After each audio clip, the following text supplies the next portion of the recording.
अभी मैंने आपको बताया था कि भगवान ने महारास लीला कैसे की और उसका क्या मतलब था। मैंने आपको सारी बातें बता दी।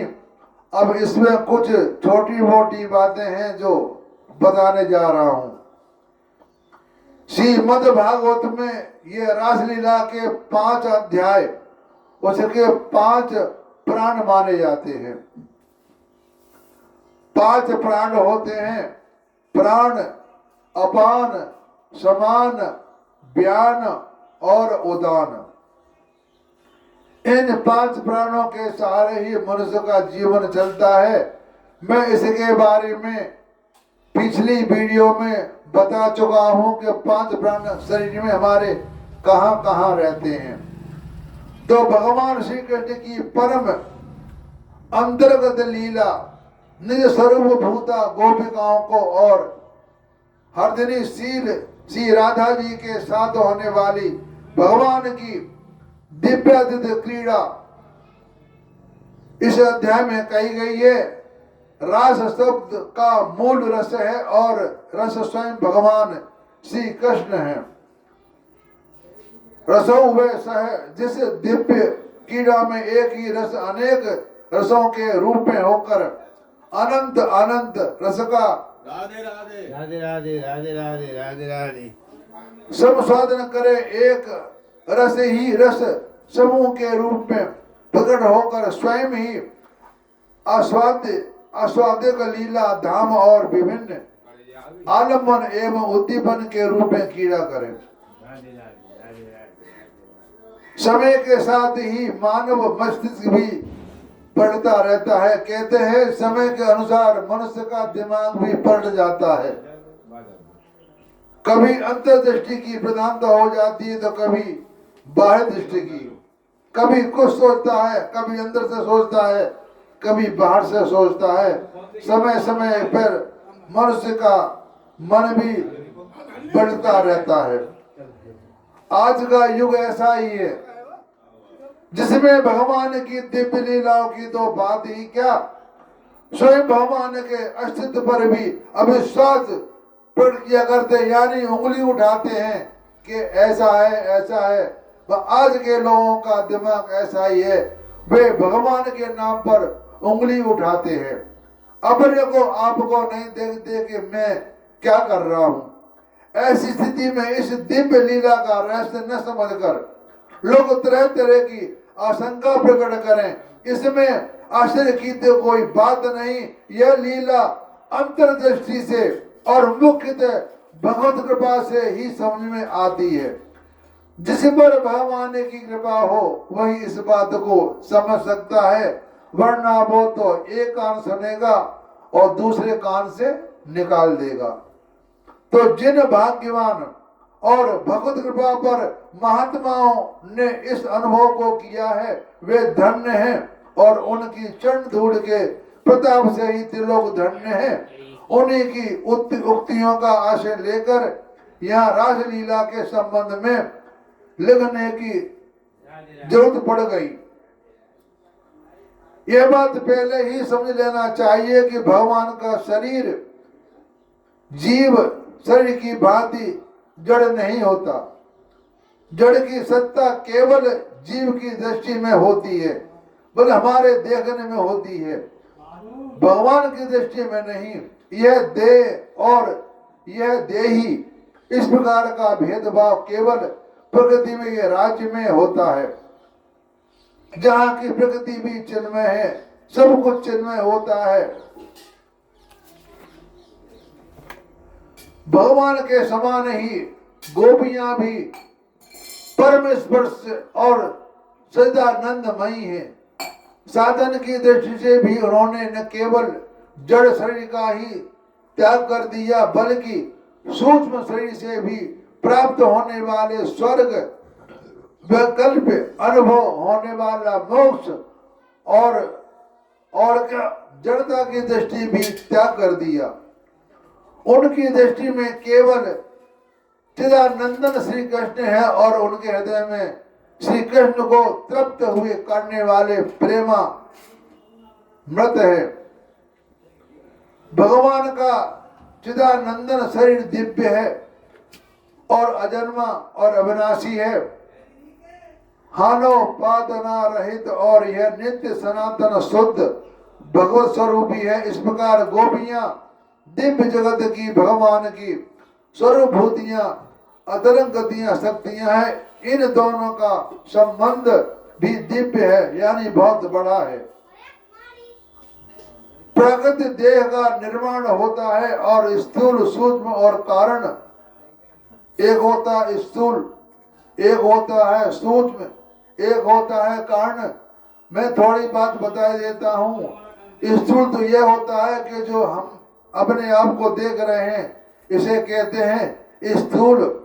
और सूक्ष्म रूप होता है जो हमारे अंदर विराजमान है, यानी परमात्मा, उसे सूक्ष्म कहते हैं। और कारण कहते हैं कि यह शरीर जो हमको मिला वो किस कारण मिला, किस वजह से मिला, उसे कहते हैं कारण। मनुष्य का हर एक चीज में पहले आता है कारण, उसके बाद ही आगे कोई काम बनता है। कारण से ही शरीर बना और जीवात्मा मरा। कारण शरीर कहते हैं कि पूर्वकृत कर्म और उनके संस्कारों से देह निर्माण में कारण होता है। इस चक्र जीव की मुक्ति न होने का अथवा कारण का सर्वथा अभाव न होने तक चलता रहता है। भगवान की बांसुरी जड़ को चेतन, चेतन को जड़, जल को अचल और अचल को जल, विक्षिप्त को समाधिपत्य और समाधिपत्य को विविध बनानी रहती हैं। भगवान का प्रेम दान प्राप्त करके गोपियां निसंकल्प निश्चिंत होकर घर के काम में लगी हुई थी और गुरुजनों की सेवा शुश्रूषा धर्म के काम में लगी हुई थी। कोई गोदान दोहन और अधिक काम में लगी हुई थी, कोई साज श्रृंगार आदि काम में साधन में व्यक्त थी और कोई पूजा पाठ और मोक्ष साधन में लगी हुई थी। तो भगवान कहते हैं अर्जुन, यद्यपि तीनों लोकों में मुझे कुछ भी करना नहीं और न मुझे किसी वस्तु को प्राप्त करना है, जो मुझे न प्राप्त हो तो भी मैं कर्म करता हूँ। यदि मैं सावधान होकर कर्म न करूं तो हे अर्जुन, मेरी दशा देखो, लोग कर्मों को छोड़ कर के बैठे और मेरे कर्म न करने से ये सारे लोग भ्रष्ट हो जाएंगे तथा मैं इस वर्ण संकर बनाने वाला और सारी प्रजा का नाश करने वाला बनूं।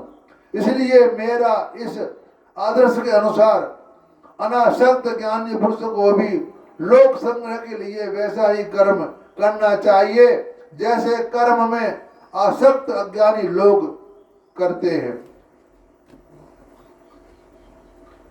रोकने वालों को रोका भी, परंतु हिमालय से निकलकर समुद्र में गिरने वाले ब्रह्मपुत्र नदी का प्रखर धारा को क्या कोई रोक सका? नहीं रुका। जिनके चित्त में कुछ प्राप्त संस्कार अवशिष्ट थे, वे अपने अनादिकारण के कारण सशरीर में जाने में समर्थ न हुई, उनका शरीर भी घर में पड़ा रह गया। भगवान वियोग दुख से उनके सारे कलुष धुल गए। ध्यान में प्राप्त भगवान के प्रेमालिंगन से उनके समस्त सौभाग्य परम फल प्राप्त हो गया और वे भगवान के पास सशरीर जाने वाले गोपियों के पहुंचाने से पहले ही भगवान के पास पहुंच गई। यानी गोपिकाएं जैसे अपने घर में बैठी हुई हैं शरीर को लेकर के, तो वो गोपियां खुद ऐसी थी जो नहीं जा सकती थी। वो मन ही मन वहीं आग मूंद कर बैठ गई और ध्यान किया तो उनका आत्मा भगवान के पास पहुंच जाती थी। यह शास्त्र का प्रसिद्ध सिद्धांत है कि पाप पुण्य के कारण ही बंधन होता है और शुभाशुभ का भोग होता है। शुभाशुभ कर्मों के भोग से जब पाप पुण्य दोनों नष्ट हो जाते हैं तब जीव की मुक्ति हो जाती है। यद्यपि गोपियां पाप पुण्य से रहित यानी गोपिका पाप पुण्य से अलग थी, उनके अंदर न पाप था और न पुण्य था, वो इससे अलग थी। तथापि लीला के लिए यह दिखाया गया है कि अपने प्रियतम श्री कृष्ण के पास न जान सकने से, उनके विरह से उनके इतना महान संताप हुआ कि उसके संपूर्ण अशुभ का भोग हो गया, उसके समस्त पाप नष्ट हो गए और प्रियतम भगवान के ध्यान से उन्हें इतना आनंद हुआ कि उससे उनके सारे पुण्यों का फल मिल गया। इस प्रकार पाप पुण्यों का पूर्ण रूप से अभाव होने से उनकी मुक्ति हो गई, चाहे किसी भी भाव से हो, चाहे आप कोई भी भाव लगा लो, काम से, क्रोध से, लोभ से। जो भगवान के मंगलमय श्री विग्रह का चिंतन करता है, उसके भाव अपेक्षा न करके वस्तु शक्ति से ही उसका कल्याण हो जाता है। तो भगवान है बड़े लीलामय, जहां वे अखिल विषय के विधाता ब्रह्मा शिव आदि के ही बंधनी निगल जीव के प्रत्येक आत्मा है, वह ही लीला तट पर गोपियों ने सारे पर नाचने वाले भी हैं। जब भगवान ने रास लीला की थी उस समय इनकी उम्र 10 वर्ष की थी। तो उन्होंने इच्छा के उन्होंने प्रेमाहन से उनकी बंसी द्वंद से प्रेरित होकर गोपियों के पास आई, पर तो उन्होंने ऐसी भावभंगी प्रकट की कि ऐसी सॉन्ग बनाया तो मानो उन्हें गोपियों के आने का कुछ भी पता नहीं लगा। तो श्री कृष्ण यह शिक्षा गोपियों के लिए नहीं, सामान्य नारी जाति के लिए है। कहते हैं यह शिक्षा श्री गोपियों के लिए नहीं, सभी मनुष्य जाति के लिए है। गोपियों का अधिकार विशेष था और उसको प्रकट करने के लिए ही भगवान श्री कृष्ण ने ऐसा वचन कहे थे। इसे सुनकर गोपी को दशा क्या हुई और इसके उत्तर में उन्होंने श्री कृष्ण से क्या प्रार्थना की। श्री कृष्ण को मन में मनुष्य नहीं मानती, उनके पूर्ण ब्रह्म सनातन सर्व को भली भांति जानती थी। यह जानकर वे उनसे प्रेम करती थी। इस बात का कितना सुंदर परिचय दिया, यह सब विषय मूल में ही दिया हुआ है। तो भगवान जब बंसरी बजाते थे तो उसमें किलीम नाम से स्वर निकलता था। किलीम का अर्थ होता है काम भाव। जब वो काम भाव की बांसुरी बजाते थे तो गोपियों में काम भाव जागृत हो जाने की वजह से वो गोपियां भगवान के पास जाती थी। लेकिन इसका वास्तविक मतलब क्या है ये तो भगवान जाने। माता के नाम में 3 अक्षर आते हैं, एम, ह्रीम और किलीम। जब हम चंडी का पाठ करते हैं तो ओम एम ह्रीम किलीम आता है। एम का अर्थ है सृष्टि करने वाला, ह्रीम का मतलब है सृष्टि का पालन करने वाला और किलीम का मतलब है उसका संहार करने वाला। एम ह्रीम किलीम ब्रह्मा विष्णु महेश ये तीनों देवता इसमें आ जाते हैं। ब्रह्मा जी प्रजा पालन करते हैं, प्रजा उत्पन्न करते हैं, भगवान पालते हैं और हमारे महादेव जी उसका संहार करते हैं समय आने पर। तो गोपियों की प्रार्थना से यह बात स्पष्ट है कि श्री कृष्ण को अंतर्यामी योगेश्वर परमात्मा के रूप में पहचानती थी और जैसे दूसरे लोग गुरु सखा या माता पिता के रूप में श्री कृष्ण की उपासना करती हैं, वैसे ही पति के रूप में श्री कृष्ण प्रेम करती थी। और वे शास्त्रों में मधुर भाव के उज्ज्वल परम रस के नाम से कहा गया है। जब प्रेम के सभी भाव पूर्ण होते हैं तो साधकों को स्वामी सखादि रूप में भगवान मिलते हैं। तब गोपियों ने क्या अपराध किया था, उनका यह उच्चतम भाव जिसमें शांत दास्य सांख्य और वात्सल्य सबके सब अंतर्भूत हैं। वात्सल्य प्रेम कहते हैं, माता और पुत्र के बीच में वात्सल्य प्रेम होता है। एक प्रेम माँ बेटे का होता है, एक प्रेम भगवान के साथ होता है। प्रेम कई तरह के होते हैं, तो ये एक वात्सल्य प्रेम था माँ और पुत्र के रूप में, और वे सबसे उन्नत एवं सबका अंतिम रूप न पूर्ण हो, भगवान उनका भाव पूर्ण किया और अपने को असंख्य रूप में प्रकट करके गोपियों के साथ क्रीड़ा की।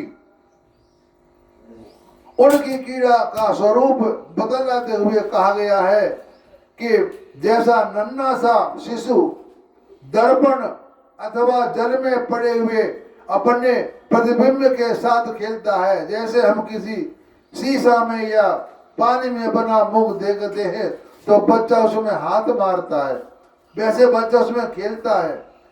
वैसे ही रमेश भगवान और बड़े सुंदरियों ने रमण किया और सच्चिदानंद सर्व संतरयामी प्रेम स्वरूप लीला रसमय परमात्मा भगवान श्री कृष्ण ने अपनी हरदिनी शक्ति रूपा आनंद चिन्मयमय विधवादी अपनी ही प्रतिमूर्ति से उत्पन्न करके प्रतिबिंब रूप से गोपियों से आत्मलीला की। बस भगवान ने ही ऐसी लीला की। जिन्होंने आत्मशास्त्र का स्वाध्याय किया, अध्ययन किया है, वे जानते हैं कि योगी सत्य साधन योगी ही काव्य प्रयोग के द्वारा एक साथ अपने शरीर का निर्माण कर सकते हैं और अनेक स्थानों पर उपस्थित रहकर अलग अलग कार्य कर सकते हैं। इंद्रादि देवगण एक ही समय अनेक स्थानों पर इकट्ठे होकर के यज्ञों में युगपत आहुति स्वीकार कर सकते हैं। गोपियां श्री कृष्ण की स्वकीय थी या परकीय, यह प्रश्न श्री कृष्ण के स्वरूप को भुला कर ही उठाया जाता है। श्री कृष्ण जीव नहीं है, जगत की वस्तु में उनका हिस्सेदार दूसरा भी जीव हो, जो कुछ भी था वह अब आगे होगा, उसके एकमात्र पति श्री कृष्ण ही हैं। जो लोग भगवान श्री कृष्ण को केवल मनुष्य मानते हैं और केवल मानवीय भाव एवं आदर्श की कसौटी पर उनके चरित्र को कसना चाहते हैं, जो बुरा भला कहते हैं, वे पहले ही शास्त्र से विमुख हो जाते हैं, क्योंकि उन्होंने कुछ पढ़ा तो है नहीं और उल्टी सीधी बातें मार कर बैठते हैं। उनके चित्त में धर्म की कोई धारणा ही नहीं रहती और वे भगवान को अपनी बुद्धि के पीछे चलाना चाहते हैं, जो जैसा हम कहें वैसा भगवान चलता है। इसलिए साधकों के सामने उनकी युक्तियों का कोई महत्व ही नहीं रहता। जो शास्त्र श्री कृष्ण के स्वयं भगवान हैं इस वचन को नहीं मानता, वह उनकी लीलाओं को किस आधार पर सत्य मानकर उनकी आलोचना करता है। जो भगवान को कृष्ण को भगवान नहीं मानता तो उसकी लीलाओं को बारे में वो क्या कहेगा, वो तो उल्टी सीधी ही बातें कहेगा। यदि वह हट ही होकर श्री कृष्ण का चरित्र माननीय धारणा और आदर्शों के अनुकूल होना चाहिए तो भी इससे भी कोई आपत्ति बात नहीं। श्री कृष्ण की अवस्था उस समय 10 वर्ष की लगभग थी, जैसा कि भागवत में स्पष्ट पढ़ने मिलता है कि गांवों में रहने वाले बहुत से 10 वर्ष के बच्चे तो नंगे रहते थे। उन्हें काम वृत्ति और स्त्री पुरुष संबंध कुछ ज्ञान ही नहीं था। लड़के लड़की एक साथ खेलते हैं, नाचते हैं, गाते हैं, त्योहार मनाते हैं, गुड़ी गुट्टी का शादी करते हैं, बारात ले जाते हैं, आपस में भोज बात भी करते हैं। गांव के बड़े बूढ़े लोग बच्चों का यह मनोरंजन देकर के प्रसन्न होते हैं, उनके मन में किसी प्रकार का दुर्भाव नहीं आता। ऐसे बच्चों को युवती स्त्रियां बड़े प्रेम से देखते हैं, आदर करते हैं, नहलाते हैं, खिलाते हैं। यह तो साधारण बच्चों की बात है, फिर आप भगवान में दोष लगाने के लिए बैठ गए। अरे कुछ शर्म करो भैया। 10 साल के बाद पहले आपस में खेलते, आज ही बच्चे आपस में खेलते हैं, छोटे बच्चे गुड़ियों खेल खेलते हैं, तो हम उनको क्या दोष लगा देंगे कि ये ऐसा काम कर रहे हैं। तो भगवान की इस दिव्य लीला के वर्णन की यही प्रयोजन है कि जब गोपियों के उस अहो का प्रेम का जो श्री कृष्ण को ये सुख पहुंचाने के लिए था स्मरण करे और उसके द्वारा भगवान के रसामय दिव्य लीला लोक में भगवान के अनंत प्रेम का अनुभव करे। इस रास लीला का अध्ययन करते समय किसी प्रकार की शंका न करके इस भाव को जगाए रखना चाहिए, भैया अब कुछ राम का नाम तो लेते नहीं है, बुराई करने बैठ जाते हैं, अपने जन्म को खराब मत करो, पूजा पाठ नहीं करते हैं तो बुराई करना तो छोड़ दो, इसमें तुम्हारा भला होगा। हमारा तो कहना है, हम भी कहते कहते किस दिन चले जाएंगे और सुनने वाले सुनते रह जाएंगे। जिसको अच्छा लगेगा वो करेगा, जिसको अच्छा नहीं लगेगा वो नहीं करेगा। आगे आप सबसे मेरी राधे राधे, जय श्री राधे। अपनी वाणी को मैं विराम देता हूँ। आगे कथा भगवान कल कहलाएगा तो कल भी कही जाएगी।